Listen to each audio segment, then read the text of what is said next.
we are led to believe that fast fashion is affordable. The reason why you're able to get so many clothes for so cheap is exploitation of labor. It's not affordable if it costs humans fair labor rights. They were paid $2.77 an hour.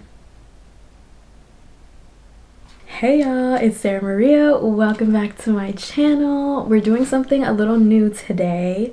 I'm starting a series on my channel where we break down the problem of consumerism and its intersection with other systems of oppression. And we're taking a deep dive into how we can be more conscious consumers and just people in general. I have been making the shift towards sustainable fashion for a few years now.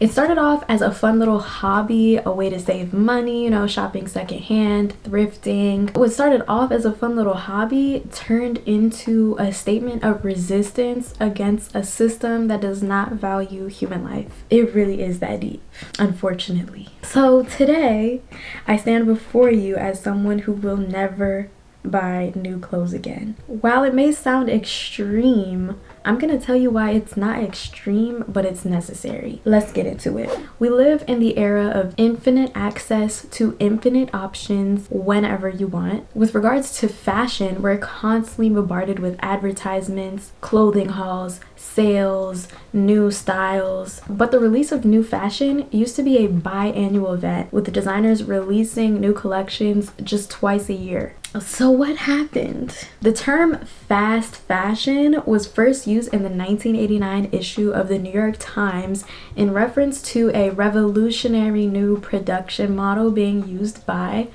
Zara. Isn't it funny because now in today's industry we kind of think of Zara as not being fast fashion, but Shein being fast fashion, but Zara is really the mother of mothers when it comes to fast fashion. So yeah, as you can see here, it reads, the latest trend is what we're after. It takes 15 days between a new idea and getting it into the stores. The goal was to shorten production times and respond to new trends more quickly, literally fast fashion. So how did they do this? Zara's parent company, which is called Inditex, began using something called vertical integration, which is when a company takes direct ownership of various stages of production without relying on external suppliers. So Inditex would internally handle most stages of the supply chain within their own factories. Within this process, they utilize something called greige goods, which just refers to the raw, unprocessed woven fabrics directly from the loom. Greige goods.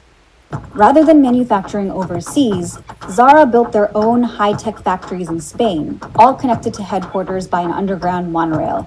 There, robots working around the clock cut and dye fabrics to create unfinished, uncolored pieces that can be turned into any garment.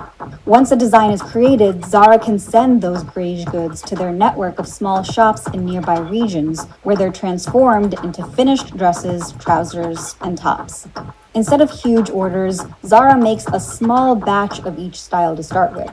The retail stores can then send feedback to headquarters about what's selling and what's not, and they can quickly ramp up production on whatever's popular, restocking within days if needed. It massively reduced the risk that came with clothing production. Instead of losing money on clearance sales or throwing away unsold goods, Zara's styles often sell out quickly. The designers don't have to predict trends a year in advance. They can just respond to fashion trends as they emerge. Though sometimes that gets a little sketchy. So this all allowed them to drastically reduce the time it would take to receive a new design or trend and have it ready to sell in stores. According to this journal article by Crofton and Dopico, while a standard design to retail cycle in the industry is 5 to 6 months, Inditex cycle is only 5 weeks. And they go on to say, while many competitors ship products to stores every 12 weeks, Inditex does so twice a week. The innovative Spanish producer believes that changing its offerings quickly gives them scarcity value, leading its customers to visit their stores more often. Hello, psychological manipulation, what? Inditex has increased its number of new products per year from under 10,000 in the 1990s to over 20,000 in 2005. In 2022, Inditex reported producing 621,000 tons of clothing. I did a little bit of mathematicals, women in STEM. 2,200 pounds is 1 ton. A pair of jeans is about 1 to 2 pounds. A shirt is about less than a pound. So for the purposes of simple calculations, let's say one article of clothing is 1 pound. So if 2,200 pounds is 1 ton and they produced 621,000 tons, 2,200 times 621,000 equals about 1.3 billion items of clothing, an estimation of what was produced by Inditex in the year 2022. I gotta go. Just kidding, I'm not done. There are some things corporations don't have to disclose to the public, so I wasn't able to find the number of clothes reported by Inditex that they produced. My thinking is that rather than admitting the sheer volume of clothing items produced as they did back in the 90s and back in 2005, like we have data points for that. Instead, they reported it in terms of tons, a measurement of weight that not a lot of us, if any of us, can really conceptualize.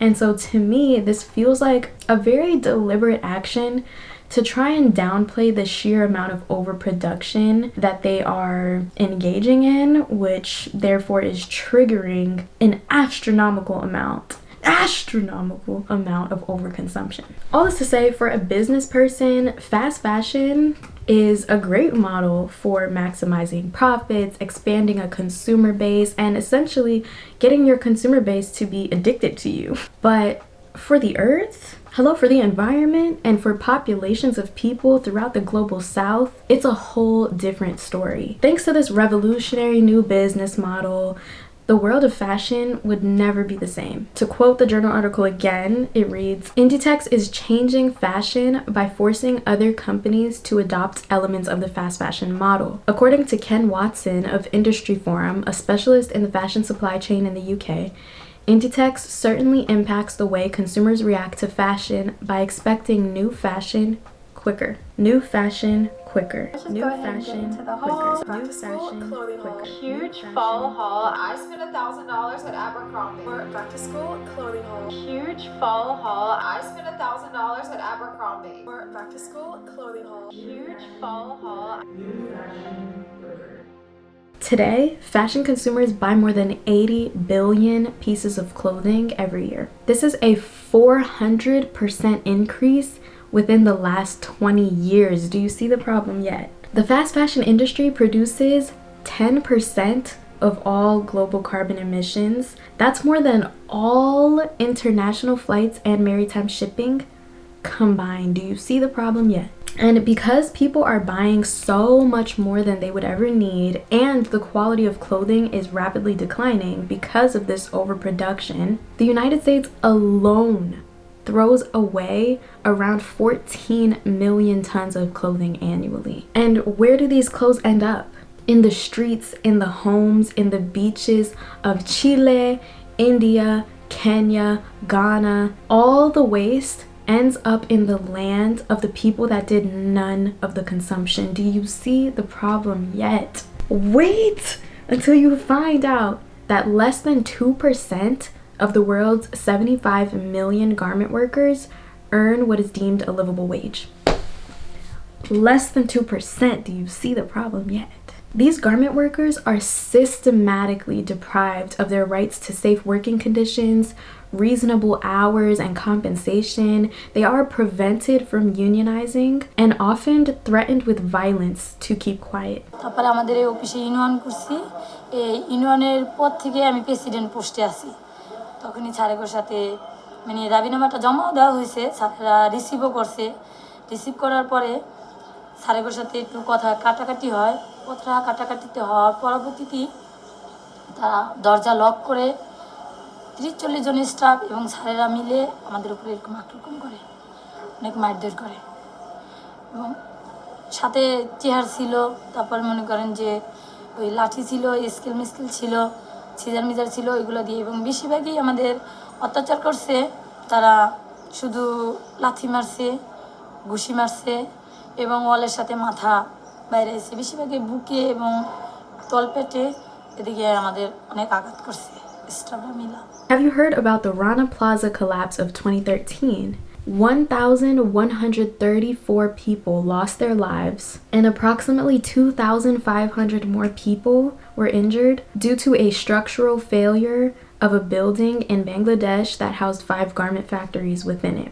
The building had visible cracks and structural insecurities, and it was evacuated the day before.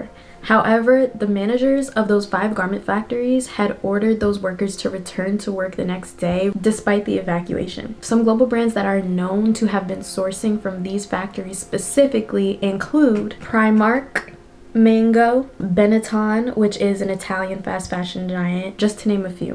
The factory owners did face criminal charges. Still, the International Labor Organization reported in 2018 that there were 35 more garment factory accidents after Rana Plaza that resulted in at least 27 deaths. These accidents occurred after the creation of what's called the Accord on Fire and Building Safety in Bangladesh, which is obviously a measure that they're taking to try and ensure the safety of buildings and the safety of workers. And this accord has since been signed by many global brands, including Inditex, Adidas, Benetton, and Mango, just to name a few. It's a symbol that these brands are supportive of an improvement in workers' rights and safety. But that's all that it is, a symbol. The reality is practically every fast fashion company has been implicated in cases where workers' rights have been violated. They deny that they had any knowledge or hand in these violations, but the truth is that exploitation of labor is sewn into the very fabric of the fast fashion industry. The reason why you're able to get so many clothes for so cheap is exploitation of labor. That's exactly why these companies go overseas to factories in the global south, such as Rana Plaza, because these are places where the government has not put in place strict labor laws and or doesn't have the political infrastructure to enforce them. Why do you think H&M, a Swedish company, is not producing any of their clothes in Sweden? A quote from an article by UCLA Sustainability reads, "Most fast fashion companies outsource their labor to developing nations, leading to lower wages and less government regulation. The average wage of an H&M factory worker in Myanmar was $2.63 a day, all while working 6 days a week." Although many fast fashion companies exploit the labor of workers outside of the United States, even in Los Angeles, workers of fast fashion company Fashion Nova weren't safe. They were paid $2.77 an hour. Do you see the problem yet? What I'm trying to express to you is that we as consumers have to open our eyes and understand the weight of our actions. We are so conditioned to detach the product that's in our hands from the labor that went into producing it. Such a wedge has been driven between the consumer and the consumed. These populations of people are being consumed by our waste, our overconsumption, our materialism. The average consumer in the Western world lives blissfully unaware of the real consequences of their own overconsumption. We live in such comfort and privilege that we are led to believe that fast fashion is affordable because we got to buy a dress for $15. It's not affordable if it costs humans a habitable environment. It's not affordable if it costs humans fair labor rights. It's not affordable if it costs humans their life. These human beings paid for our clothes with their life. Let that sink in. Meanwhile, you have the top 1%, the CEOs, the billionaires getting richer and richer and richer. They don't care that consumers are paying more and more and more for clothing and material goods. Clothes to be worn once for that party, clothes worn once for that vacation, worn once before they tear, worn once before they go out of style thanks to social media's never-ending micro trends. It's not just the earth they are exploiting for her resources. It's not just people in Bangladesh and other countries that they are exploiting for cheap labor. They are exploiting us too. They are manipulating us into believing that we need these things to make us happy, to make us beautiful. They're using us and our money to fuel these injustices and this exploitation. I am telling you that I will never buy new clothes. But to really fine-tune that statement, I mean, I will never support fast fashion. I think it's still an incredibly valuable thing to support small businesses, to support businesses that are really doing good in the community, to support brands that are genuinely making efforts to source sustainably. But it's important that we vet these brands really thoroughly and we don't just take things at face value, because greenwashing is so real. So yes, there are small brands, there are sustainable brands, and there are brands that are really trying to do something good for social change and social consciousness. That's not who we're talking about here. We can make the shift towards circular fashion, buying secondhand, go thrifting. There's Depop, there's Poshmark, there's Vinted, there's Rent the Runway. But yeah, most importantly, we all just need to buy less. We have so much more than we would ever need, and it seems like it's not slowing down, it's speeding up. I hope you enjoyed this video. I hope you feel inspired to take actions into your own hands in terms of the way you consume and the way you engage with the world around you. This is the first of many video essays like this one. So if you want to keep up with the End Fast Fashion and the Deconstruct Consumerism series, don't forget to subscribe and turn on your post notifications so you can be notified every time I upload. I also started a new Instagram called @FightBigFashion, where I make infographics and I take a lot of this research and news and resources and I put it together in, digestible format. And I will see you in the next video. Ciao!